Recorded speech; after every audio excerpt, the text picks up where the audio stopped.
Vous savez que je fais des vidéos assez critiques envers la police quand il y a eu des problèmes avec elle, puisque notamment en ce moment, il y en a pas mal et beaucoup de débats autour de la violence justifiée ou non de la police ont cours dans la société.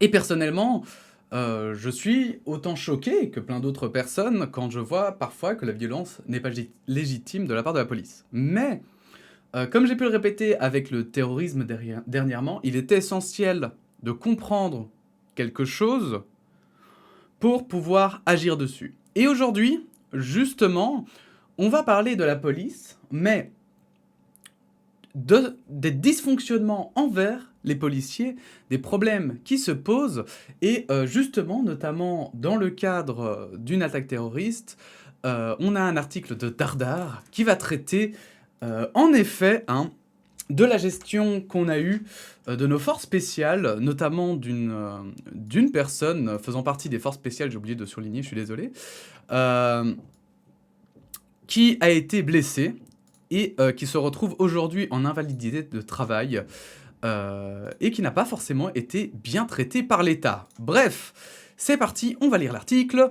L'air touché à la tête lors d'une opération antiterroriste, personne n'a jamais dit merci. Alors, le personne n'a jamais dit merci, je trouve ça hyper nul de l'avoir mis dans le titre, alors qu'en réalité, sincèrement, c'est même pas le problème. Quand je vois ce qu'il y a, vraiment le fait qu'on lui ait pas dit merci me semble être vraiment l'un des derniers problèmes. Enfin, bon bref, on verra. C'est en mars 2016 à Forêt que l'air, membre des unités spéciales de la police fédérale, est grièvement blessé par un coup de feu tiré par un des terroristes de Bruxelles et de Paris. Aujourd'hui, il est à la retraite anticipée pour raisons médicales. De mauvais souvenirs, je n'en ai pas, même les mauvais souvenirs sont bons.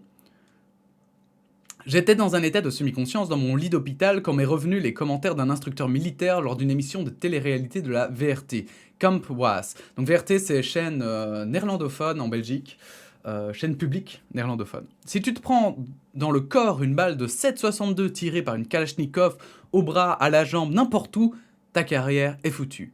Moi j'ai été touché à la tête, ça ne présageait rien de bon.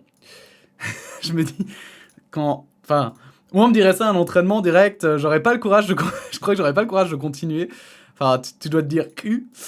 Mais heureusement, il y a des gens qui sont capables de prendre ce courage et c'est respectable. Aujourd'hui, âgé de 50 ans, l'inspecteur principal Lair a fait partie des unités spéciales de la police fédérale, la DSU, anciennement l'ESI, pendant 24 ans. Les membres de ces unités, c'est l'équivalent de la DGSI, je pense, en France. Les membres de ces unités opèrent dans l'anonymat. L'air est donc un nom d'emprunt. L'ESI, ce sont ces hommes cagoulés, masqués, lourdement armés qui interviennent pour maîtriser les situations les plus dangereuses, comme résoudre une prise d'otage ou arrêter des gangsters ou des terroristes. L'ESI compte environ 55 membres qui, entre eux, s'appellent les Iris. L'air a pris part à des centaines d'opérations sensibles. 55 membres, je trouve que c'est extrêmement peu. Je pensais qu'il devait, je sais pas, moi j'imaginais plus, au moins être une centaine. Enfin, ça me semblait. Enfin, je sais pas, au moins être une centaine, voire plus. Mais ils ne sont que 55 en Belgique. C'est assez. Enfin, ça m'avait choqué quand je l'ai lu. À Verviers, le 15 janvier 2015, et au terme d'une fusillade de plusieurs heures, ses collègues et lui ont neutralisé une cellule terroriste à la veille de la vague terroriste qui allait frapper la France et la Belgique. Mais le 18 mars 2016, lors de l'arrestation de Salah Abdeslam, l'air n'est plus de la partie. Donc, des terroristes ouvrent le feu. Alors, ils vont raconter le récit un peu de ce qui s'est passé, de comment l'opération s'est passée, etc. Et vous allez voir que ça fait froid, c'est fli. On est content qu'il y ait des mecs comme ça qui soient capables de le faire, mais je pense que c'est là qu'on voit que c'est un métier difficile quand même.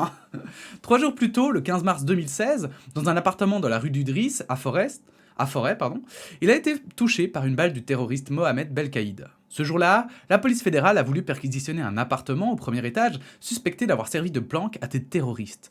Or, l'appartement n'est pas vide. 3 terroristes, Salah Abdeslam, Sofiane Ayari et Mohamed Belkaïd, ouvrent immédiatement le feu sur les agents qui n'échappent à la mort que de justesse. C'est à partir de là qu'interviennent Lair et ses collègues de l'ESI. Et c'est là aussi où il faut bien avoir conscience Je rappelle, encore une fois, je sais pas si j'en avais déjà parlé ici, j'en ai déjà parlé en stream plein de fois, mais il y a un documentaire, enfin c'est un docu-fiction en fait, hein, c'est une fiction sur la police en Corée du Sud, mais qui est du coup assez similaire, c'est une police on va dire un peu occidentalisée du coup, qui retrace un peu ce que c'est que d'être policier, ce que ça implique, que ce soit parfois pour des choses, des meurtres, mais pas seulement, parce que policier, c'est aussi la population, le rapport à la population, etc.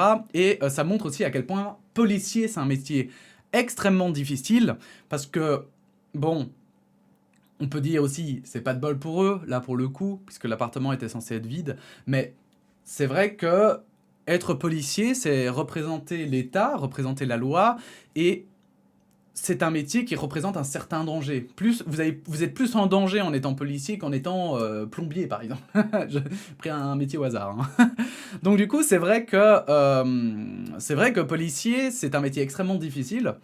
Et en fait, je trouve, c'est pour ça que je parle de cet article aussi, parce que c'est bien de critiquer la police, mais c'est encore mieux aussi de reconnaître les difficultés du métier et le respect, évidemment, le respect qu'on a profondément pour ce métier. Et moi, c'est justement ça, d'ailleurs, dans mes critiques, j'en profite maintenant pour le préciser, c'est qu'en fait, je trouve que ce métier doit rester difficile, parce que c'est un métier difficile et qu'il ne faut pas commencer à mentir en fait aux personnes qui voudraient s'impliquer dans ce métier. Policier, c'est un métier extrêmement difficile et c'est pour ça qu'on doit être sévère avec la police, selon moi, quand il y a des dérives, etc. Parce que policier, c'est un métier difficile et que on peut pas se permettre dans la police d'être trop laxiste parce que sinon, t'as la vie soit des agents, soit de la population qui est en jeu. Par exemple, un plombier qui est laxiste, et encore, on pourrait encore débattre là-dessus, mais voilà, on va dire, il se trompe dans sa clé, et du coup, il y a juste une petite fuite qui fait couler de l'eau, bah, limite, il s'en fout. Et encore, j'ai dit, attention, hein, s'il y a des plombiers qui viennent, ne m'engueulez pas, je sais que c'est plus complexe, mais, euh, mais voilà, il va pas mettre la vie d'autrui forcément en danger, alors qu'un policier, bah, il utilise mal son arme de service, il gère mal dans une situation ou quoi que ce soit, eh bien, ça peut vite tourner au drame. Dès qu'on nous informe que des policiers ont essuyé des tirs de Kalachnikov, nous quittons la caserne. Se souvient l'air. Il nous faut un temps fou pour arriver sur place. La circulation est complètement à l'arrêt, les trams et les bus bloquent tout. Et c'est pour ça que maintenant, dans les règles de conduite en Belgique, il est obligatoire, quand on est dans un embouteillage, sur l'autoroute en tout cas, de laisser une bande de disponible entre la deuxième et la troisième bande. Voilà, pour ceux qui ne le savaient pas. Et nous tombons sur une scène telle que je n'en avais jamais vue en 20 ans de carrière. Des agents à couvert, un peu partout, l'arme au poing. Sauf que ces armes sont pointées dans tous les sens. D'habitude, le danger vient d'une source bien précise, et toutes les armes sont tournées dans cette direction. Là, non. Les agents visent les toits, à gauche, à droite, devant, derrière. Un des collègues qui a mené la perquisition est encore là, en état de choc. Nous le faisons s'asseoir pour lui poser quelques questions. Il articule péniblement. Ils ont pris la fuite, ils préparent quelque chose. À ce moment, nous craignons surtout une situation dite d'amok, notre jargon pour désigner des terroristes qui se mettraient à mitrailler tout ce qui bouge. Et je connaissais pas du tout ça. Et ça, je trouve ça passionnant de pouvoir un peu s'immiscer comme ça dans les dessous des noms de code ou du jargon de la police, parce que bah, c'est vrai que je savais pas du tout qu'il y avait un terme pour cette situation-là, quoi. Dans ces cas-là, une seule règle est de mise, les prendre de vitesse pour éviter qu'ils ne s'en prennent à des civils. C'est qu'il y a une école à proximité, et l'attentat du Bataclan, le 13 novembre 2015, résonne encore dans toutes les mémoires. Nous n'avons pas le choix, il faut entrer. L'équipe de l'air, 5 hommes, pénètre dans les mêmes... 5 hommes, ça m'a... je me suis dit, mais putain, ils rentrent à 5 mais moi, j'imaginais, vous voyez, comme il y a un gif FBI où tout le monde rentre comme ça, où il y a 50 flics qui rentrent, et, et eux, là, ils sont 5. J'étais là en mode, mais what? C'est vraiment comme ça, donc, en Belgique? What the fuck?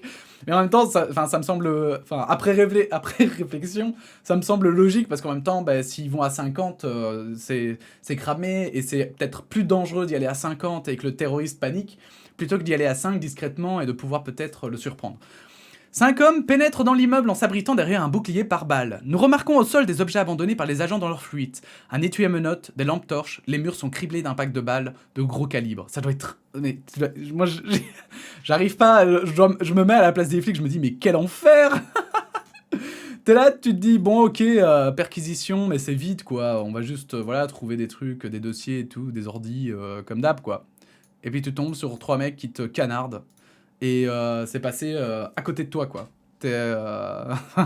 Là, je crois que tu vois la vie différemment après ça. On leur a dit que les terroristes se sont enfuis par les toits. Le tir traverse le mur, pardon. On leur a dit que les terroristes se sont enfuis par les toits. Ce renseignement se révèle inexact. Un des terroristes est toujours sur place. À l'entrée de l'appartement du premier, les 2 premiers équipiers ouvrent tout doucement la porte, histoire de vérifier s'il est bien vide, raconte l'air. Les 2 autres collègues scrutent la voie qui mène vers le toit. Je me trouve entre les 2. Silence absolu. Soudain, au sol, je remarque des taches de sang qui mènent vers une chambre de l'appartement. La première porte à droite. Et je me dis, il en reste un. Il est là, il nous attend avec des explosifs. Et c'est ça le pire. Vous imaginez, parce que s'il a des explosifs, ils sont morts en fait là déjà. Je me dis, mais putain, quelle pression ça doit être. Impossible d'utiliser la radio, impossible de dire un mot aux collègues devant moi. Je trahirais notre position. Je tourne mon arme en direction du danger. J'ai une vue partielle sur l'intérieur de la chambre. Je vois 2 pieds, je me dis, nous y voilà. Il faut que je couvre mes collègues. De l'épaule, je heurte doucement un de mes hommes et je lui souffle. Couvre-moi. C'est ce que nous disons quand nous voulons battre en retraite. Et ça, je trouve ça cool. Enfin, pour moi, couvre-moi, c'est je vais foncer. Et non, en fait, c'est l'inverse. Dans le jargon policier, couvre-moi, ça veut dire on se casse. On se casse.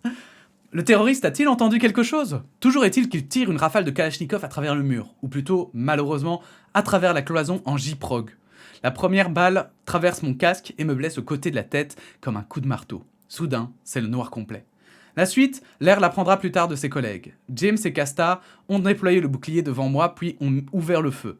Le terroriste a continué de tirer. Rico est entré et m'a saisi par le col pour me tirer de là. Avec Nak, il m'a entraîné dans l'escalier jusqu'à l'intérieur. Ensuite, je me souviens avoir vu les médecins du SMUR me prodiguer les premiers soins sur le trottoir. Puis l'ambulance vers l'hôpital, c'est fini. Mohamed Belkaïd sera finalement abattu par un tireur d'élite de l'ESI. Salah Abdeslam et Sofiane Ayari ont pris la fuite. Et le fait, là par exemple, quand on l'entend dire ce qui s'est produit par après, ça sent vraiment la formation du coup plutôt militaire. Et là par contre, on entre beaucoup plus dans l'image de ce qu'on a, je trouve, des forces spéciales hyper entraînées et qu'il y a quelqu'un qui se fait abattre direct, boum boum boum, ils sont au taquet. Et c'est vrai que pour le coup, ça impose le respect, mais pour moi, ça aussi me renforce dans l'idée. N'hésitez pas à donner votre opinion en commentaire, comme d'habitude. Mais pour moi, ça me renforce dans l'idée, justement, que c'est important. Parce que s'ils n'étaient pas hyper durs, s'ils n'avaient pas, justement... Alors, je crois pas que les policiers doivent avoir un entraînement militaire. Hein. Je ne dis pas ça, ce n'est pas ce que je veux dire. Mais plutôt qu'effectivement, eux, c'est vraiment l'extrême inverse. Donc, ils sont vraiment hyper encadrés, ils ont des règles hyper strictes. Et c'est ces règles strictes qui leur sauvent la vie. Et je pense que les policiers doivent avoir une partie de règles très strictes, tout en ayant aussi une certaine latitude, parce que ce sont pas des... Voilà, c'est pas les forces spéciales, et qu'ils font partie, finalement, c'est un peu des citoyens à qui on donne le pouvoir exécutif. Mais je trouve qu'il y a des règles comme le fait, voilà, quand dans les formations, etc., qui devraient être beaucoup plus mises en avant et qu'on ne devrait pas tolérer, entre guillemets, d'erreurs, en tout cas de la part de la justice, parce que sinon ça met tout le monde en danger, quoi. Sourd de l'oreille droite. Alors désolé, hein, mais du coup, je fais le travail en même temps. Ici, il n'y a plus de respect sur cette chaîne. Pendant un mois, l'air va rester dans une chambre sans lumière pour soigner ce qui, d'après les médecins, serait une commotion cérébrale. Il espère se rétablir complètement. Et ça, je trouve ça fou déjà qu'on ait pensé que ça puisse être une commotion cérébrale, pas fou dans le sens scandaleux, mais fou parce que ça veut dire que le casque doit être ultra badass en vrai, parce qu'il s'est quand même pris une balle. Alors certes, elle a traversé quand même un mur, mais... Enfin, dans ma tête, ça traverse le casque et ça tue. Enfin, genre, on vise ta tête, t'es mort, en fait. Même si t'as un casque. J'ai toujours cru qu'il y avait un côté un peu bullshit au casque. Où, ouais, c'est pour que, au cas où la balle t'effleure ou ricoche, c'est mieux que rien, mais c'est pas... Ça n'arrive jamais, quoi. Si ça va droit dedans. Mais apparemment, c'est pas du tout le cas. C'est un faux espoir, les choses vont se dégrader de jour en jour. La balle est entrée par le casque et a emporté une partie de mon oreille droite. Elle a pénétré le crâne par le côté droit et est ressortie à l'arrière. Sous la pression, la paroi latérale du crâne a éclaté. Les muscles et les tendons reliant le cou et l'épaule à la tête ont été endommagés et plusieurs faisceaux nerveux touchés. Plus tard, les médecins diagnostiqueront chez l'air ce qu'on appelle Blast Related Brain Injury. des lésions neurologiques dues au choc. Je me suis rendu compte que je commençais à agir de manière anormale. J'éprouvais des difficultés à parler, je ne trouvais pas mes mots, je balbutiais. J'avais des pertes de mémoire, à l'écrit je me mettais à commettre d'énormes fautes. Je lâchais des objets, je brisais des verres, à table ma main se fermait sur le vide à côté de l'objet que je voulais saisir. Ma vision s'est mise à se dégrader. Devenu sourd de l'oreille droite, j'ai commencé à subir des attaques d'épilepsie, à m'effondrer contre un mur, à avoir des accrochages en voiture. Fin de carrière. Et pourtant, l'air va reprendre le travail. Hop, je prends un peu d'avance du coup. Je suis persuadé que ça finira par passer, mais mes collègues commencent à remarquer le problème. J'ai repris le travail comme instructeur à mi-temps, j'oublie certains éléments des formations que je donne alors que je les ai créés et rédigés moi-même. J'en arrive à devoir poser des questions à certains collègues qui se demandent ce qui se passe. Le soir, quand je rentre à la maison, je suis complètement épuisé. C'est vrai que ça doit être hyper crevant de toujours devoir, parce que du coup ça devient un effort, les choses du quotidien deviennent un effort. Ça doit être assez dur à vivre. C'est le médecin contrôleur en décembre 2019 qui finira par tirer un trait sur la carrière de l'air, le mettant à la retraite anticipée pour raison médicale avec un taux d'invalidité de 65%. Je suis effondré, mais avec le recul, c'est aussi un soulagement. Je ne vivais plus, je crevais de douleur. L'air va être horriblement déçu du traitement et du suivi que lui réservera la police fédérale. Et c'est de ça que je voulais parler.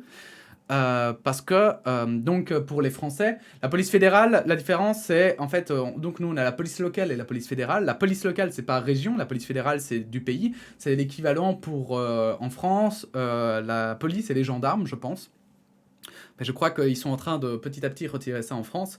Mais donc il y a la police qui agit, on va dire, de manière nationale, et puis il y a la police, la gendarmerie, qui fait région par région, voire même commune par commune parfois. Bref, ici c'est un peu la même chose.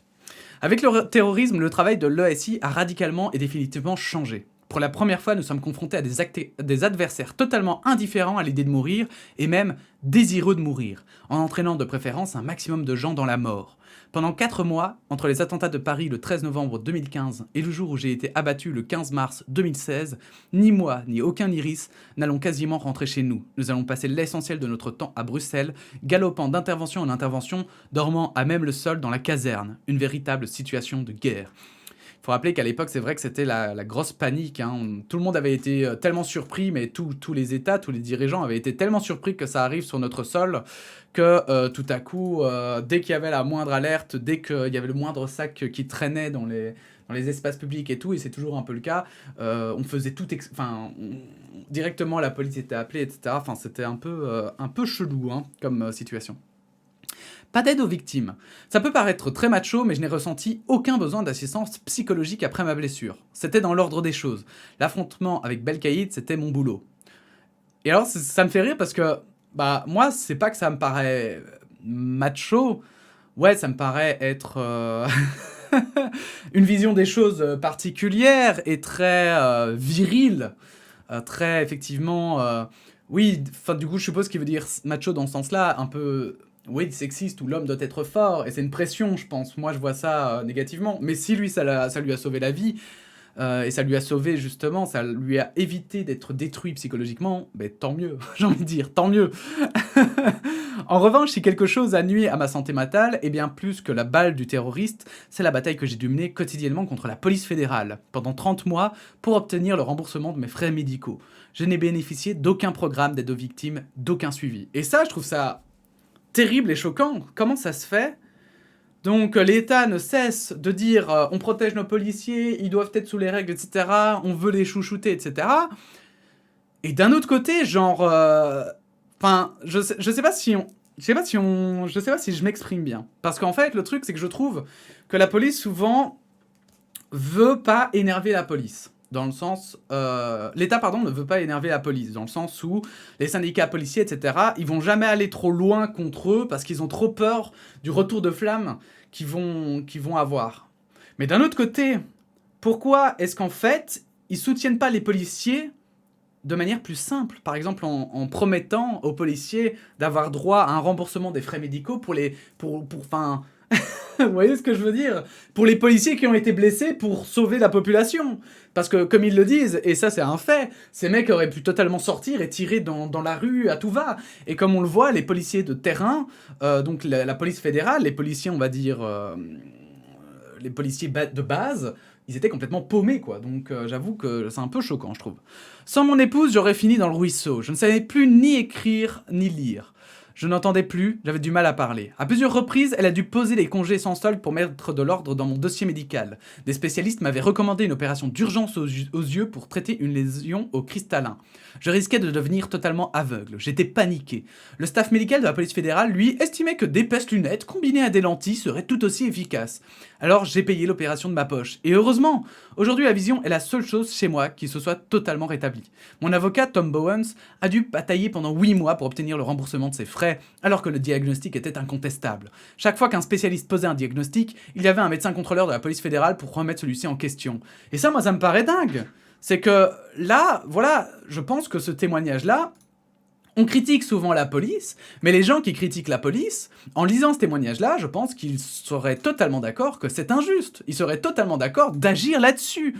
Je veux dire, ce n'est même pas genre une mesure qui serait pas populaire.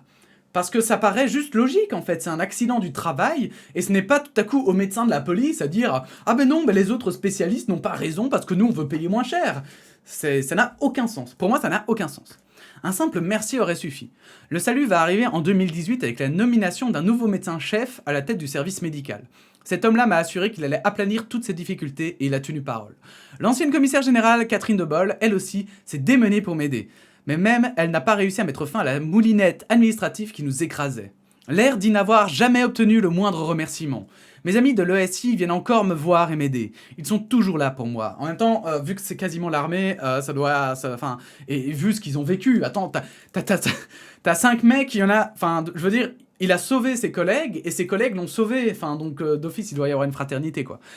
Ça, c'est un peu le côté, je trouve, positif de ce genre de truc, c'est que c'est obligatoire pour qu'une équipe fonctionne, il faut des vraies relations et un espèce de respect comme ça entre chacun des membres, ça doit être assez intéressant. Mais après mon départ à la retraite, c'est en vain que j'ai attendu un mail, une carte, voire un simple SMS de la police fédérale, un SMS. Merci, hein. Merci, poteau, à plus. Je ne voulais pas de salam alek, un simple merci aurait suffi. Pour ceux qui connaissent pas, je ne voulais pas de salam alek, ça veut dire pas d'excuses, de plates excuses, d'excuses pompeuses. Un simple merci aurait suffi, mais il n'y a rien eu, rien du tout. J'attends toujours. Bien sûr, j'ai reçu des cartes, des lettres, des emails en provenance de zones de police d'un peu partout en Belgique, des cadeaux envoyés par des unités étrangères. Mais de mon propre pays, de mon propre commandement, rien. Chaque jour, je vérifiais mon adresse de messagerie professionnelle pour voir si je n'avais pas reçu un message malgré tout. Jusqu'au jour où l'adresse a été tout simplement supprimée. C'est la procédure standard, je m'en rends bien compte, mais c'en est donc resté là. Mais quelle tristesse, quoi! Il a même pas eu un merci, le gars, quoi! Genre de son commandement, il a pas eu un merci! C'est gratuit! C'est gratuit, putain de merde! Je trouve ça vraiment grave, quoi. C'est triste. C'est hyper triste, je trouve. La moto, le sport, la guitare, c'est terminé. Aujourd'hui, l'air continue de souffrir d'une mobilité extrêmement réduite. Je suis pratiquement incapable de sortir seul. Je ne peux plus exercer mes passions, le sport, la guitare, la moto. Le seul dérivatif qui me reste, c'est la marche. Chaque jour, avec mon chien, je pars me promener plus d'1 heure dans les bois. Et il m'arrive régulièrement de tomber évanoui. Alors mon chien s'occupe de moi. Un jour où j'étais tombé sans connaissance dans un fossé, le visage en sang, il a essayé de se glisser sous moi pour m'en sortir. Mon chien est devenu mon meilleur pote. Putain, quel chien. C'est fou ça. L'air ne regrette absolument pas ces années à l'ESI. Si je pouvais revenir en arrière, je referais tout pareil. Des mauvais souvenirs, je n'en ai pas. Mais même les mauvais souvenirs sont bons à prendre, car ils font partie d'un tout. J'ai vécu ces 24 années comme un rêve.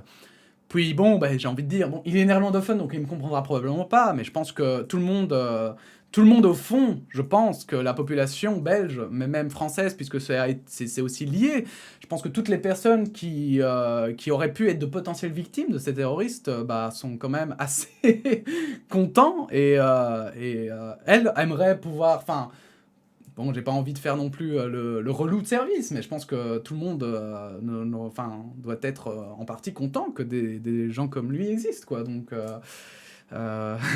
bref.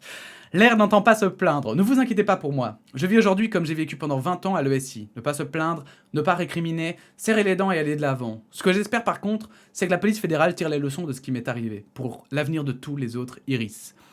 Le récit de l'air est consigné dans Chasseurs de terroristes de Lionel D, ex-membre de l'ESI et de la journaliste Annemie Bulté, traduction française de Dominique Jonkers aux éditions Racine. Voilà. Voilà, je trouvais cet article vraiment hyper intéressant. C'est bien de montrer, je trouve, hein, pour comprendre un problème et ses solutions, c'est bien de montrer toutes les facettes du problème.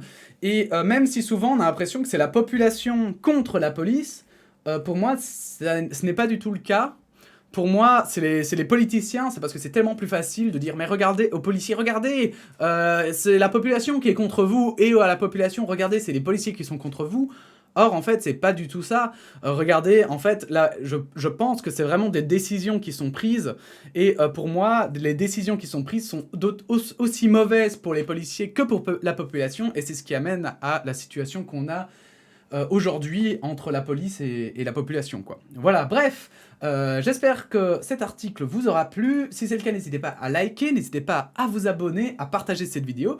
Et puis on se dit à bientôt pour d'autres actus. Voilà, la bise.